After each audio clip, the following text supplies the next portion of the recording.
Puncak Rinjani. Nama itu berulang kali disebutkan dalam obrolan keempat sahabat di sebuah kedai kopi yang ramai di pinggir jalan Jakarta. Bima, Raka, Niko, dan Dewi, 4 jiwa yang terikat oleh hobi dan impian yang sama, pendakian gunung. Gimana? Jadi kan? Bima membuka pembicaraan, matanya menatap satu persatu wajah temannya. Di antara mereka berempat, Bima adalah yang paling bijaksana, seringkali menjadi penentu keputusan. Raka, dengan senyum lebarnya, langsung mengangguk penuh semangat. Gue sih siap banget. Udah gak sabar pengen lihat danau segara anak dari puncak. Raka adalah si penghidup suasana. Keberadaannya selalu berhasil menepis rasa lelah dan bosan. Peralatan juga udah siap, tambah Niko, yang saat itu sedang fokus membersihkan lensa kameranya. Niko, si fotografer, adalah orang yang selalu teliti. Ia tak pernah melewatkan satu detail pun, termasuk detail kecil dalam sebuah perjalanan. Dewi, satu-satunya wanita dalam kelompok itu, hanya tersenyum. Yang penting kita semua bisa balik dengan selamat, ujarnya. Dewi adalah sosok yang kuat dan tangguh. Pengalaman mendaki gunung membuat dirinya lebih berhati-hati dibandingkan yang lain. Setelah obrolan itu, mereka mulai menyusun rencana. Mulai dari jadwal keberangkatan, rute, sampai perlengkapan yang harus dibawa. Mereka memutuskan untuk mengambil jalur pendakian Sembalun, jalur yang terkenal lebih menantang. Kita bakal mulai dari sana. Terus, bermalam di pos 3, baru lanjut ke Pelawangan Sembalun. Besoknya, kita summit Atta ke Puncak Rinjani, jelas Bima, sambil menunjukkan peta. Gila. Keren banget. Pasti fotonya bagus-bagus, seru Niko. Mereka pun mulai mempersiapkan segala sesuatunya. Raka sibuk mengepak logistik, seperti makanan dan minuman. Niko memeriksa kamera, baterai cadangan, dan tripod. Dewi mengepak perlengkapan pribadi, mulai dari jaket tebal, sarung tangan, hingga obat-obatan. Sementara Bima, memastikan semua izin dan dokumen pendakian sudah lengkap. Setelah semua persiapan rampung, mereka berempat berkumpul di Bandara Soekarno-Hatta. Masing-masing membawa tas keril besar di punggungnya. Mereka tertawa, bersenda gurau, dan bersuah foto sebelum pesawat lepas landas.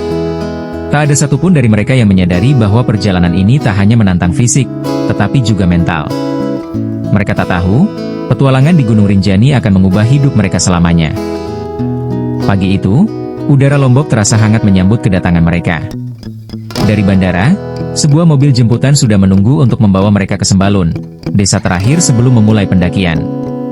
Pemandangan sepanjang perjalanan didominasi oleh hamparan sawah hijau yang membentang luas, diapit oleh perbukitan yang menjulang megah. Matahari bersinar cerah, seakan memberikan restu untuk petualangan mereka. Setibanya di Sembalun, mereka langsung menuju pos registrasi. Setelah mengurus segala administrasi dan mendapatkan briefing singkat dari petugas, mereka siap memulai langkah pertama. Gerbang pendakian yang terbuat dari kayu menyambut mereka, dihiasi tulisan, Gunung Rinjani National Park. Sebuah foto bersama menjadi ritual wajib sebelum benar-benar memasuki alam liar. Langkah awal terasa ringan.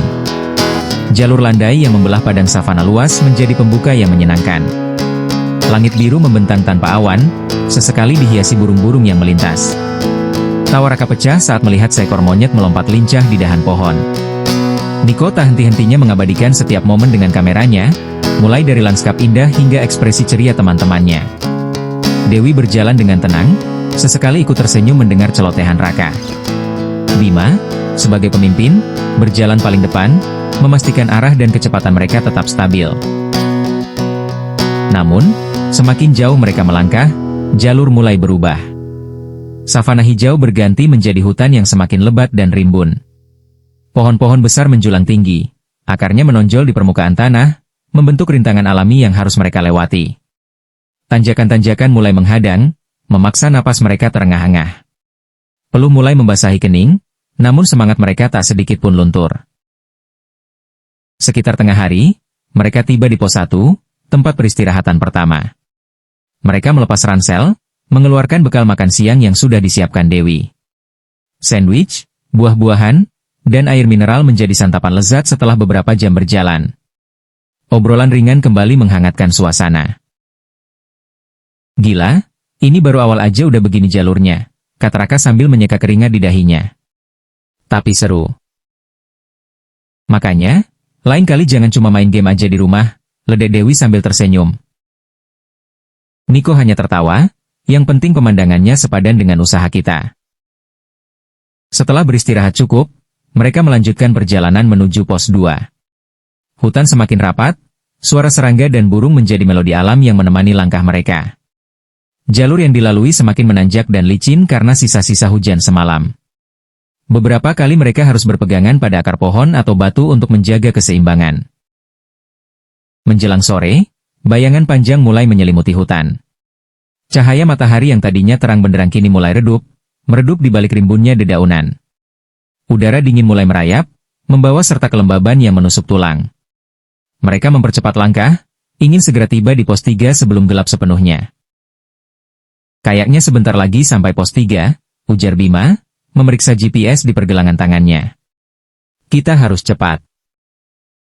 Namun, di tengah perjalanan menuju pos 3, sebuah kejadian aneh mulai terjadi. Raka, yang biasanya paling bersemangat dan berisik, tiba-tiba terdiam. Langkahnya melambat, dan sesekali ia menoleh ke belakang seakan merasa ada yang mengikuti. Kenapa Kak? Tanya Dewi, menyadari perubahan sikap Raka. Gue dengar suara, bisik Raka, matanya membesar. Suara apa? Tanya Niko, mengerutkan kening. Kayak ada yang nyanyi, jawab Raka, suaranya sedikit bergetar. Tapi pelan banget, dari belakang sana. Bima dan Dewi saling pandang. Mereka berusaha menajamkan pendengaran, namun tak mendengar apapun selain suara gesekan dedaunan dan napas terengah-engah mereka sendiri. Mungkin cuma perasaan lo aja, Kak. Kita udah mulai capek, kata Bima, mencoba menenangkan. Raka tidak menjawab, namun raut wajahnya masih menunjukkan kegelisahan. Ia terus menoleh ke belakang, seolah mencari sumber suara yang hanya bisa ia dengar. Atmosfer di antara mereka perlahan berubah, dari ceria menjadi sedikit tegang. Mereka terus berjalan, dengan langkah yang kini sedikit dipercepat, berharap segera tiba di tujuan dan melupakan perasaan aneh ini.